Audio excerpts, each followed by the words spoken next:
कल प्रतिरोध, प्रतिरोधकता, चालक और चालकता पूरा पढ़ लिए थे ना। अब प्रतिरोधों का संयोजन देखो।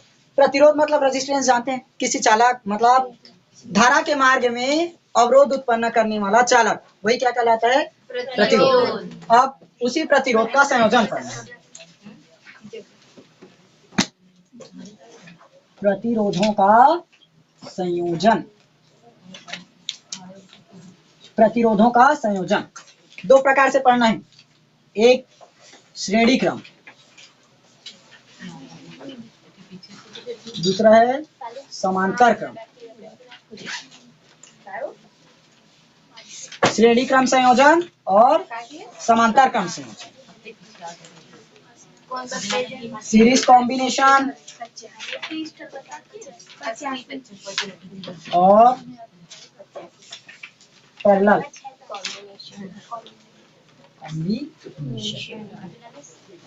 Series and parallel. अब एक एक करके दोनों का पढ़ना है। देखो पहला है श्रेणी क्रम, श्रेणी क्रम सीरीज।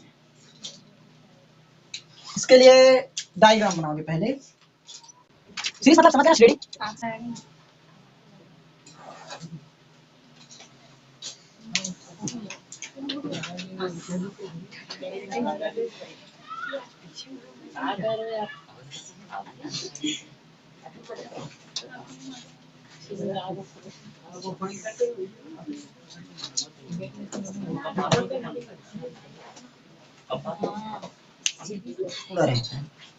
अच्छा, श्रेणी क्रम की परिभाषा देखो।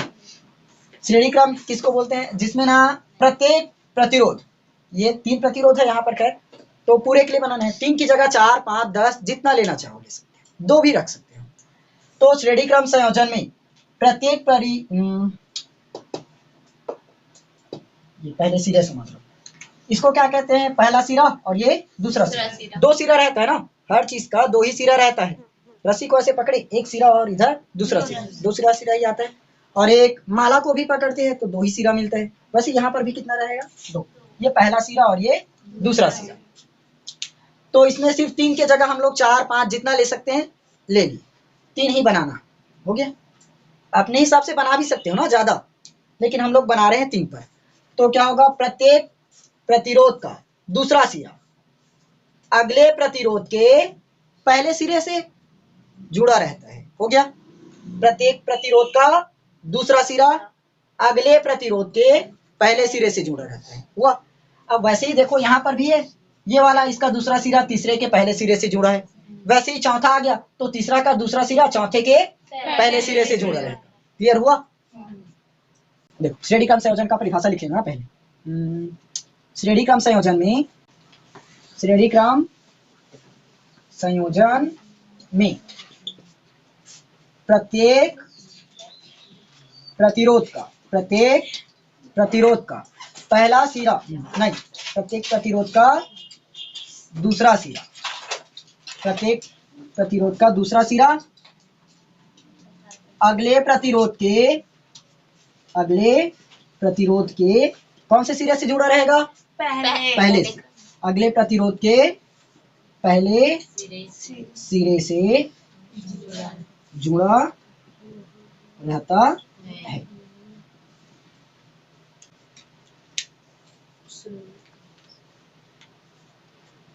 हाँ, अब ध्यान देना, रुक जाओ ना।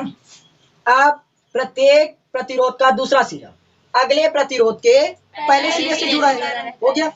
और पहले सिरे को मतलब पहले प्रतिरोध के पहले सिरे को किससे जुड़े हैं? बैटरी बी से, उसके धन सिरे से। पहले प्रतिरोध के पहले सिरे को बैटरी के धन सिरे से जोड़ा जाता है। हो गया। अंतिम प्रतिरोध के अंतिम सिरा या दूसरा सिरा इसे बैटरी के माइनस सिरे से जोड़ा जाता है। हो गया याद?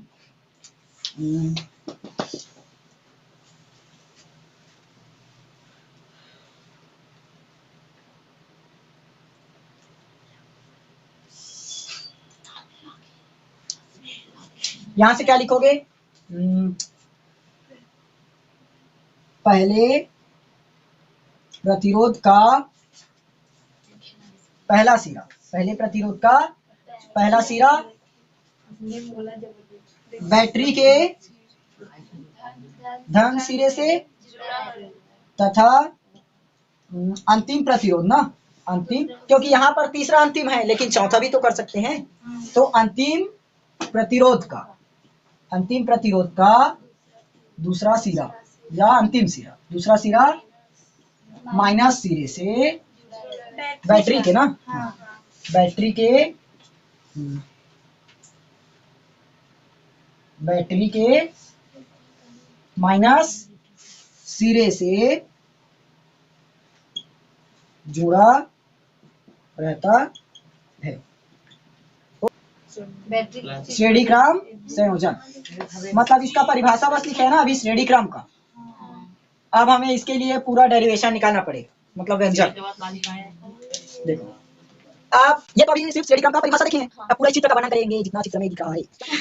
R1 R2 R3 तीन प्रतिरोध है, B बैटरी है, I धारा प्रवाहित हो रही है, V1 V2 V3 विभवांतर है। बस इतना ही लिखना है। जितना चित्र में दिखेगा ना उसको सिर्फ लिखना बस है। पेपर में आएगा श्रेणी क्रम संयोजन किसे कहते हैं, इसके लिए सूत्र स्थापित कीजिए। तो अभी जो लिखे हो ना इसको मत लिखना, यहां से लिखना, चित्र बनाओगे उसके बाद वर्णन करोगे। माना R1 R2 R3 तीन प्रतिरोध है, किसमें जुड़ा है, श्रेणी क्रम। माना R1 R2 R3 तीन प्रतिरोध श्रेणी क्रम में जुड़ा है, हो गया। तथा एक बैटरी B लगी हुई है।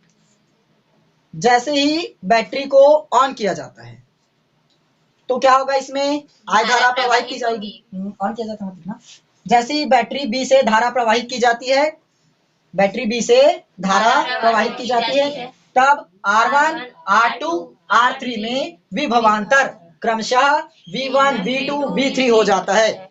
हो गया, विभवांतर है। देखो सुनना, माना R1 R2 R3 तीन प्रतिरोध है जो श्रेणी क्रम में जुड़े हुए हैं।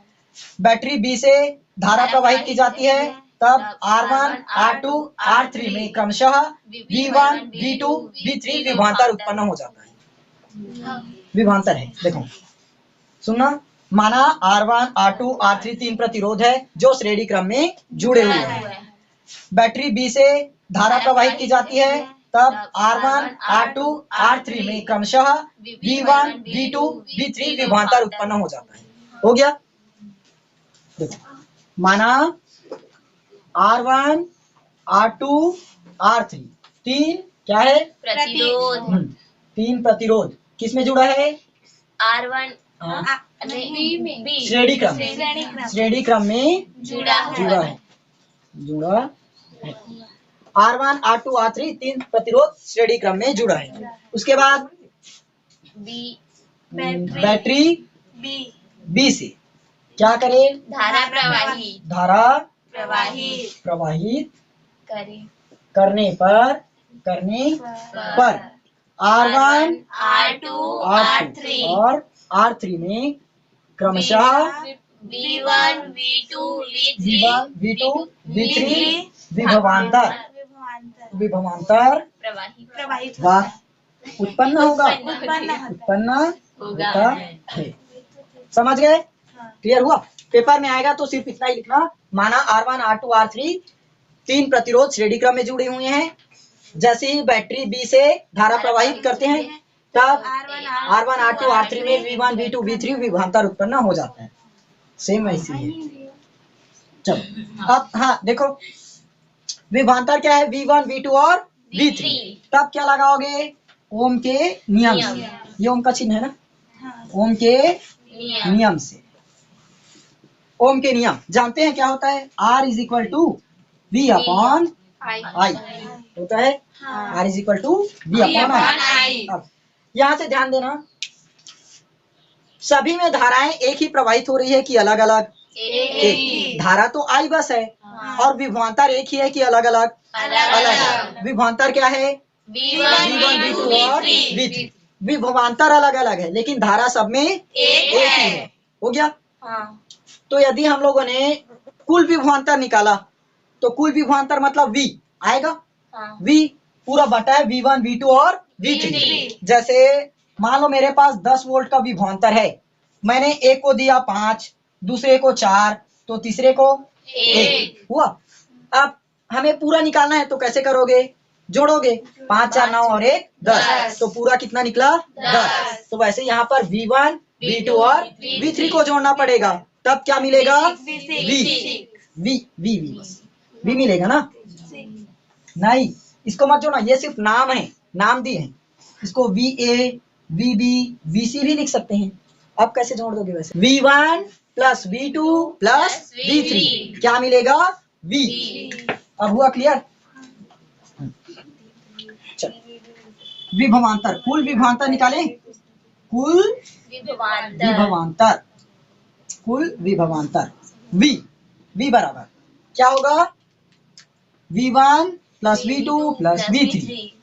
क्यों हुआ समझ में आया ना, क्योंकि सब में विभव अलग अलग उत्पन्न हुआ है तो सब का जोड़ना पड़ेगा तभी एक निकलेगा। अब ये जानते हैं R बराबर, ये लिखिए ना, R बराबर क्या है V अपॉन I। हमें यहाँ से V1 V2 V3 का मान चाहिए, तो यहाँ से हम लोग V का भी मान निकाल सकते हैं। यहीं से कर लेना। देखो R is equal to V upon I है, तो यदि हम लोगों ने V निकालना चाहा तब क्या निकलेगा, R into I, R into I निकलेगा। अब इसको मान लो समीकरण 1 और इसको समीकरण 2। समीकरण 1 से क्या है, V is equal to R I है। तो देखो पहला क्या है, V के लिए V1, पहले के लिए V1, R का मान R1 पहले के लिए R1, और धारा I1 होगा कि नहीं होगा, क्यों, धारा तो एक ही है तो धारा तो वही रहेगा I बस, धारा I बस रहेगा। वैसे ही V2 R2 और I2 नहीं होगा क्योंकि I सब में एक ही है। सेम V3 R3 और I निकल गया। अब यहाँ पर V1 V2 V3 पूरे का मान मिल गया, V का भी मान मिल गया, पूरे मान को हमें क्या करना है, समीकरण 2 में रखना है।